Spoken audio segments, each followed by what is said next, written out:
जय जीवदानी।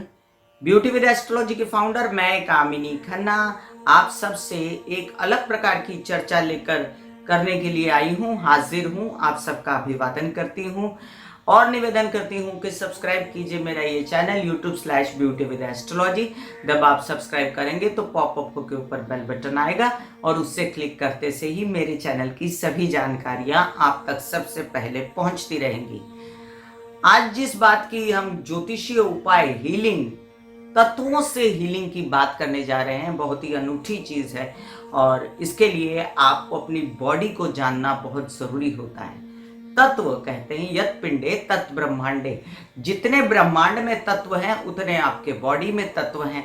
अग्नि, जल, धरती, वायु और आकाश, और इन्हीं तत्वों के सहारे आपका शरीर बना है, इसकी निर्मित हुई है और इन्हीं तत्वों की उपस्थिति सभी राशि वालों में, सभी राशियों में होती है।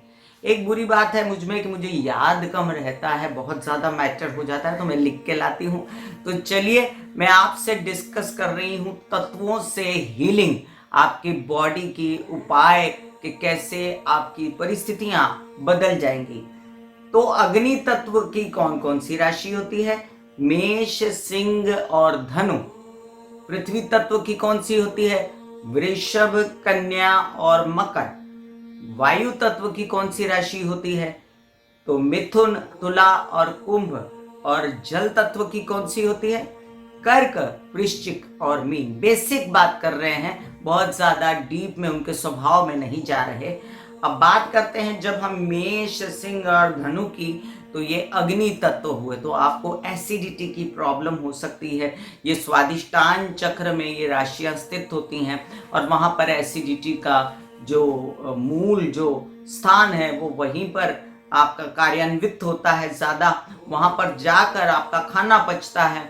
और फिर ऐसे में अगर आपकी एसिडिटी ज़्यादा बढ़ जाती है तो आपको ठंडा दूध पिलाया जाता है, आपको पानी ज़्यादा पिलाया जाता है या फिर दवाइयों पे आप निर्भर हो जाते हैं। ऐसे में आपको जल तत्व का यूज़ करना है, मतलब पानी पीना है, दूध पीना है, खुली हवा में जाना है ताकि आपके अग्नि को थोड़ा सा मौका मिले बढ़ जाने का।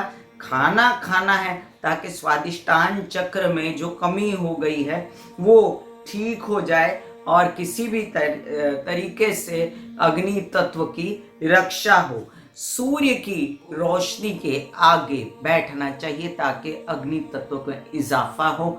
सूर्य के आगे ओम के जाप करने चाहिए, इसके साथ सूर्य को जल चढ़ाना चाहिए और गायत्री के जाप करने चाहिए। लोग कहते हैं और मैंने भी सुना है कि जब गायत्री के जाप किए जाते हैं, सूर्य के आगे उपासना की जाती है, तो कटोरी में पानी लेके जरूर बैठना चाहिए, जिससे आपके अग्नि तत्व को शांत करने के लिए जाप के बाद पानी जरूर पिया करें। अब मैं बहुत थोड़े थोड़े उपाय बता रही हूँ, लिमिटेड। अब आगे चलते हैं हम वृषभ, कन्या और मकर जो कि पृथ्वी तत्व है। अब पृथ्वी पे क्या होता है? हरियाली। क्या भाता है? खाद। क्या अच्छा लगता है? सहना, चुप रहना। ऐसे लोग जिनका स्वभाव अंदर से स्फोटक हो सकता है लेकिन बाहर से दिखाते नहीं, बहुत शांत रहते हैं, ऐसे लोगों को पानी डालने से बढ़ता है क्योंकि वो धरती तत्व हैं। उनको पृथ्वी मतलब धरती, और ये धरती तत्व कहाँ उपस्थित होता है? आपके मूलाधार चक्र में, जहां पर से आप एक्सक्रीटा की निवृत्ति करते हैं। और ये आगे जो धरती तत्व के स्वभाव से मिलता जुलता है, खाने पीने से निर्मित होता है। तो आप भूखे मत रहिए, आप भूखे मत रहिए, आप घूमने फिरने जाइए, वॉक पे जाइए, धरती पे उतरिए, वायु में रहिए, हरियाली मतलब हरी चीजें खाइए, पानी ज़्यादा पीजिए और चुप रहने की आदत है तो मेडिटेशन कीजिए ताकि आपके अंदर की जो बेचैनी है वो खत्म हो। हेल्दी खाना खाएं खाद की तरह। चलिए आगे बात करते हैं मिथुन, तुला और कुंभ की, और ये हैं वायु तत्व। अब वायु में अग्नि तत्व डाल देंगे तो आग भड़क जाएगी, तो आपको एसिडिटी वाली चीजें, मिर्च, तला फला सूट नहीं करेगा। खुली हवा में घूमना आपको सूट करेगा, प्राणायाम करना सूट करेगा, सांस की क्रियाएं करनी आपको सूट करेंगी और अग्नि तत्व से बचना आपको सूट करेगा। ऐसे में आपको खाने पीने का बहुत ध्यान और सांस की क्रियाएं, मेडिटेशन, ध्यान, इनका बहुत ध्यान रखना चाहिए। फेफड़ों में अनाहत चक्र स्थित होता है और वहीं पर ये वायु तत्व माना जाता है। ऐसे में अनाहत चक्र में स्थित वायु तत्व की रक्षा करने के लिए जो मैंने आपको प्राणायाम के उपाय बताए वो ही करने चाहिए। अब आगे चलते हैं जल तत्व की ओर। तो कर्क, वृश्चिक और मीन। अब जल तत्व अग्नि पर डालेंगे तो अग्नि बुझ जाएगी, वायु में डालेंगे तो सफोकेट हो जाएगा।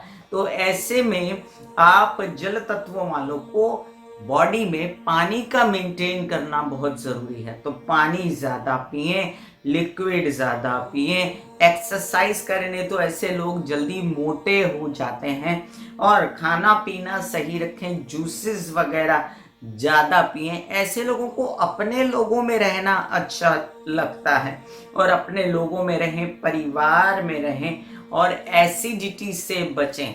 अब हम बात करेंगे कि जल तत्व में अग्नि लग सकती है क्या? नहीं लग सकती। जल तत्व में वायु तत्व लग सकता है क्या? नहीं लग सकता। जल तत्व में पृथ्वी तत्व की उपस्थिति रह सकती है क्या? नहीं रह सकती। तो ऐसे ही आपको जितने अपने तत्व हैं, अपने चक्रास हैं, जब हम राशियों की बात करें तो आकाश तत्व को बाजू में निकाल के रख दिया है, जो कि विशुद्ध शुद्ध चक्र में स्थित होता है और उसकी चर्चा नहीं की गई है। तो जितनी तत्वों की चर्चा की है उसके आधार पर मैं कामिनी खन्ना आप सभी को बता रही थी सब नेचुरल उपाय जो कि आपको बेसिकली जानने हैं कि आप क्या हैं और आपको कैसे अपने आप में खुद को छोटे छोटे उपाय करके ठीक करना है। आज के लिए बस इतना ही। फिर मिलूंगी इसी तरह जानकारी वाले विषय लेके। बहुत सारे उपाय थे लेकिन यहाँ पर मैंने थोड़े डिस्कस किए हैं। और उपाय और भी होते हैं ज्योतिषीय, और उपाय लाल किताबों के भी होते हैं, उपाय काली किताबों के भी होते हैं, लेकिन मैं उनसे थोड़ा सा दूर रहती हूँ।